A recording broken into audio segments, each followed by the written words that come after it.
அனைவருக்கும் வணக்கம். ரிஷபராசிக்காரர்களுக்கு கஷ்டத்தின் பிடியில் சிக்கி தவிக்கும் ரிஷபராசிக்காரர்களுக்கு நவம்பர் 25ஆம் தேதியிலிருந்து டிசம்பர் 2ஆம் தேதி வரை காத்திருக்கும் மகிழ்ச்சியாகவும் நல்ல செய்தி கிடைக்கும் நேரமாகவும் எந்தெந்த விஷயங்கள் அமைய போகின்றன. குறிப்பாக ரிஷபராசிக்காரர்களுக்கு நவ கிரகநிலைகளின் அமைப்பை ஆராய்ந்து பார்க்கும் போது பெருவாரியான கிரகநிலைகள் மிகுந்த சாதகமாகவும் நல்ல மாற்றத்திற்கு அடித்தளமிடக்கூடிய வாய்ப்பை உறுதிப்படுத்தி கொடுக்கக்கூடிய இந்த வேளையில் காத்திருக்கும் மகிழ்ச்சியாக எந்தெந்த விஷயங்கள் நற்செய்தியுடன் மிக வலுவாக கிடைப்பதற்கான யோகம் உண்டு என்று பார்த்தால், மிக வலுவாக லாபஸ்தானத்தில் ராகு இருக்கிறார். தைரியஸ்தானத்தில் செவ்வாய் இந்த வாரம் முழுவதும் சஞ்சரிக்கிறார். இதற்கு பிறகு அவர் வக்ரம் பெறுகிறாருங்க. எனவே இந்த வேளையில் எதிர்பார்ப்பதை காட்டிலும் நல்ல மாற்றம் நிறைவாக பெறுவதற்கான யோகம் உண்டு. சப்தமஸ்தானத்தை இந்த தருணத்தில் சூரியன், புதன் மற்றும் சந்திரன் ஆகிய 3 கிரகநிலைகளும் இணைந்து வலு சேர்க்க போகின்றன. ஜென்ம ராசியை பார்க்கின்றன, குருவை பார்க்கின்றன. குருவின் சுப பார்வையும் இந்த 3 கிரகநிலைகளின் மீதும் பதிகிறது. எனவேதான் மிக அதிரடியான மாற்றம் நிச்சயமாக நிறைவாக கிடைப்பதற்கான முதன்மையான யோகமும் கஷ்டத்தின் பிடியில் சிக்கி தவிக்கும் ரிஷபராசிக்காரர்களுக்கு கஷ்டம் குறைவதற்கான வாய்ப்பும் நிச்சயமாக உண்டு. எனவே உங்களுடைய வாழ்வில் இருக்கக்கூடிய கஷ்டங்கள் மிக பெரிய அளவில் நிச்சயமாக குறையும். பலர் நாம் சொல்கின்ற பலன்கள் நிறைவாகவும் அப்படியே தங்களுடைய வாழ்வில் முன்னேற்றத்தை நோக்கி பயணிக்கக்கூடிய வகையிலும் அமைகிறது என்று சொல்லும் போது மிகுந்த மகிழ்ச்சியாக இருக்கிறது. ஆனால் அதே சமயம் சிலர் சொல்லக்கூடிய கருத்துகள் தங்களுடைய செய்தி காதுக்கு மட்டும்தான் இனிமையாக இருக்கிறது. ஆனால் யதார்த்தமான நடைமுறை வாழ்க்கையில் நாங்கள் இன்னும் சிரமத்தை தான் அதிகமாக சந்தித்து கொண்டிருக்கிறோம். எங்களுடைய வாழ்வில் விடிவே இல்லை. பல்வேறு வகையான துன்பங்களை தான் தினம் தினம் அனுபவித்துக் கொண்டிருக்கிறோம். ஏன் இருக்கிறோம் என்ற எண்ணம் கூட எங்களுடைய மனதில் தோன்றிக் கொண்டுதான் இருக்கிறது என்று பலர் பதிவிடுகிறீர்கள். அதை பார்க்கும்போது நிச்சயம் மிகுந்த மனவேதனை தான் உள்ளாகிறது. இருந்தாலும் கூட இந்த நிலைக்கு நாம் தான் காரணம் என்பதையும் சற்று உணர்ந்து கொள்ளுங்கள். ஏனென்றால் நம்மளுடைய வாழ்க்கை என்பதே நம்பிக்கை தான். நம்பிக்கையுடன் அனைத்து விதமான பணிகளையும் மேற்கொள்ளும் போது கிரகநிலைகளும் நீங்கள் நினைப்பதை காட்டிலும் இரட்டிப்பான வளர்ச்சியையும் முன்னேற்றத்தையும் அள்ளி கொடுக்கக்கூடிய சந்தர்ப்பத்தை உருவாக்கி கொடுக்கும் என்பதுதான் யதார்த்தமான உண்மை. ஏனென்றால் நாம் ஒரு விஷயத்தை இறைவனிடம் பிரார்த்தனை செய்யும் போது, மன்றாடும் போது, வேண்டும் போது நமக்கு அவை கிடைத்து விட்டது என்ற மனநிலையுடன் இருங்கள். அப்போதுதான் நீங்கள் எதிர்பார்த்த அந்த செய்தி மிக எளிதில் கிடைக்குங்க. இல்லை என்றால் இறைவனிடம் வேண்டினோம், ஆனால் ஒன்றுமே நமக்கு கிடைக்கவில்லையே என்ற மன ஆதங்கம்தான் வருகிறது என்று நினைக்கலாம். அதற்கு மிக முக்கிய காரணம் உங்களுடைய நம்பிக்கை என்பது இறைவன் மீதும் இல்லை, உங்களுடைய செயல்பாடுகளின் மீதும் இல்லை என்பதுதான் யதார்த்தமான உண்மை. ஆனால் இவற்றை மாற்றி பாருங்கள். ஏனென்றால் நாம் ஒரு முறை நமக்கு இந்த நல்லது நடக்கும், இந்த விஷயம் சிறப்பாக கைகூடும் என்று நினைக்கக்கூடிய நேர்மறையான எண்ணம் என்பது இறைவனிடம் 100 முறை பிரார்த்தனை செய்வதற்கு இணையான ஒன்றாக பார்க்கப்படுதுங்க. அப்படி 100 முறை பிரார்த்தனை செய்து இறைவனிடம் கிடைக்கக்கூடிய வாய்ப்புகள் உங்களுடைய நேர்மறையான சிந்தனையாலும் நேர்மறையான செயல்பாடுகளாலும் மிக சிறப்பாக கிடைப்பதற்கான யோகம் உண்டுங்க. அப்படிப்பட்ட ஒரு சிறந்த காலகட்டமாக தான் இந்த தருணம் ரிஷபராசிக்காரர்களுக்கு நிச்சயமாக உள்ளது என்பது யதார்த்தமான உண்மை. எனவே ரிஷபராசிக்காரர்கள் சற்று கவனத்துடன் செயல்பட்டால் இந்த தருணத்தில் ஏற்படக்கூடிய பல சிரமங்களை தவிர்த்து நல்ல முன்னேற்ற வாய்ப்புகளை நிறைவாக சந்திக்கலாங்க. ஏனென்றால் முழு சுபகிரகமாக இருக்கக்கூடிய குரு ஜென்மத்தில் அமர்ந்தாலும் வக்ரம் பெற்று விரயஸ்தானத்தை நோக்கி நகருகிறார். எனவே குடும்ப ரீதியாக தடையில்லாமல் பல நல்ல காரியங்களும் சுப நிகழ்வுகளும் எந்த விதமான சிரமமும் இன்றி எளிதாக உங்களை தேடி வருவதற்கான முதன்மையான யோகத்தை உருவாக்கி கொடுக்கிறதுங்க.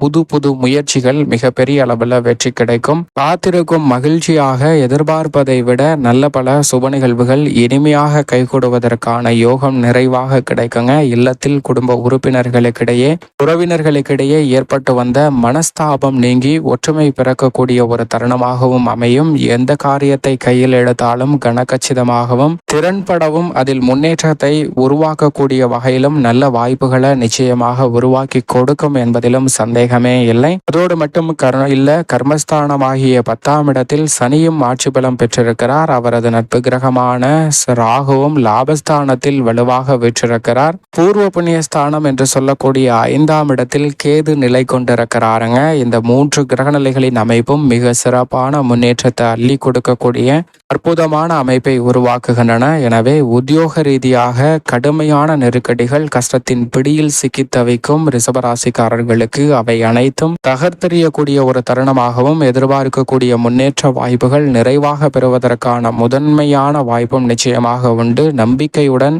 சில முயற்சிகளை மேற்கொள்ளுங்கள். நீங்கள் எதிர்பார்க்கிறபடி ஊதிய உயர்வு, பதவி உயர்வு, விருப்ப இடம் மாறுதல் உள்ளிட்ட பல நல்ல வாய்ப்புகளும், புதிய வேலை வாய்ப்பு, வெளிநாட்டு வேலை வாய்ப்பும் சாதகமாக அமைவதற்கான யோகம் நிச்சயமாக கிடைக்கும். வேலை தற்போதுதான் பறிபோயிற்று, வேலையே கிடைக்கவில்லை, சில மாதங்களாக, சில ஆண்டுகளாக என்று வேதனையில் இருக்கிறவர்களுக்கும் நிச்சயமாக நல்ல செய்தி காத்திருக்கும். மகிழ்ச்சியாக அமைவதற்கான யோகம் நிறைவாக கிடைக்கும். தொழில்துறை, வியாபாரத்துறை ரீதியான பல தடைகள் இந்த தருணத்தில் முற்றிலுமாக கட்டுக்குள் வருங்க. அதிக பயணம் மேற்கொண்டாலும் கூட அந்த பயணத்தின் மூலமாக அதீத ஆதாயத்தை சந்திப்பதற்கான முதன்மையான யோகமும் இந்த வேளையில் நிறைவாக கிடைக்க போகிறது. சரியாக பயன்படுத்திக் கொள்ளுங்கள். ராசியின் அதிபதியான சுக்கிரன் அஷ்டமத்தில் மறைந்திருப்பதால் சில சிரமங்கள் வரலாம். ஆனால் பெரிய அளவில் வாய்ப்புகள்ல தடை ஏற்படாது. உடல்நல ஆரோக்கியத்தில் சற்று கவனத்துடன் இருங்க. வெளியில் உணவு உண்பதில் அதிக கவனமும் விழிப்புணர்வும் நிச்சயமாக தேவைப்படுகிறது. மற்றபடி ராசியின் அதிபதியான சுக்கிரன் அஷ்டமத்தில் இருந்தாலும் கூட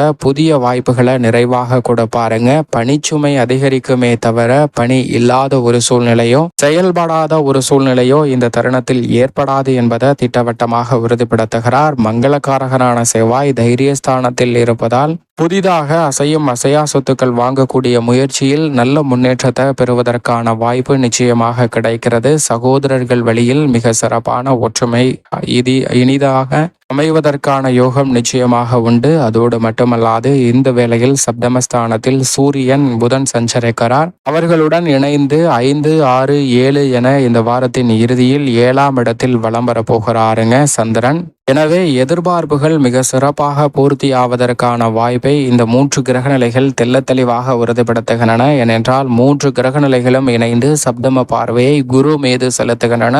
குரு தனது சப்தம பார்வையை இந்த 3 கிரகநிலைகளின் மீதும் செலுத்துகிறாருங்க. எனவே பெரிய அளவில் நன்மை நிறைவாக கிடைக்கக்கூடிய அற்புதமான சந்தர்ப்பம் இந்த தருணத்தில் நிச்சயமாக உண்டு. எனவே உங்களுடைய மனதில் எதை நினைத்திருந்தாலும் அந்த திட்டங்களை நேர்மறையான சிந்தனையுடன் செயல்படுத்த முயற்சி செய்ய எதிர்பார்ப்பதை காட்டிலும் மிகவும் சிறப்பாக கைகூடக்கூடிய இனிமையான சந்தர்ப்பமாக உங்களுக்கு அமையும் என்பதில் சந்தேகமே இல்லை என்பதை தெளிவாகவும் துல்லியமாகவும் திட்டவட்டமாகவும் உறுதிப்படுத்துகின்றன கிரகநிலைகள். எனவே இந்த தருணத்தை சரியாக பயன்படுத்தி கொண்டால் ரிஷபராசிக்காரர்களுடைய வாழ்வில் இருந்து கஷ்டம் நிச்சயமாக விலகும். மேலும் பல்வேறு வகையான கஷ்டம் விலகி நல்ல முன்னேற்றம் தங்களுடைய வாழ்வில் நிறைவாக கிடைக்க வேண்டும் என்றால் நிச்சயமாக பிரதோஷ தினத்தன்று சிவன் ஆலயம் சென்று வழிபாடு செய்யுங்கள். அப்படி செய்வதன் மூலம் பல்வேறு வகையில் இருந்து வரக்கூடிய கஷ்டம், சிரமம் அனைத்துமே உங்களுடைய வாழ்க்கையில் இருந்து துரத்தி அடிக்கப்படுவதோடு நல்ல முன்னேற்ற வாய்ப்புகளும் காத்திருக்கும். மகிழ்ச்சியாக பல இனிமையான நற்செய்திகளும் நிறைவாக கிடைப்பதற்கான யோகம் இந்த தருணத்தில் நிறைவாக உங்களை தேடி வருவதற்கான அற்புதமான சந்தர்ப்பம் உண்டு என்பதில் சந்தேகமே இல்லை.